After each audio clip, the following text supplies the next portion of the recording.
Pa pobeda Demokratske stranke u Odžacima pokazuje da je reč o jednom stalnom i sada već višegodišnjem trendu rasta Demokratske stranke.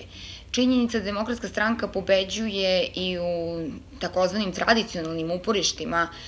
radikala ili desno orijentisanih političkih stranaka govori o tome da je to stranka koja uživa, Demokratska stranka, stranka koja uživa najveću popularnost trenutno u Srbiji i da je to stranka koja u najširem biračkom telu ima podršku. Oni koji pokušavaju izbornu pobedu u Odžacima da tumače raspadom Srpske radikalne stranke, koja tu tradicionalno vlada već 18 godina, njih moram da podsjetim da u zajedničkom zbiru Srpske napredne stranke i radikala oni zajednički imaju manje od Demokratske stranke i da to govori o tome da nije reč o efektu unutrašnjih zbivanja kod srpskih radikala, nego o efektu podrške, stalne podrške politici Demokratske stranke.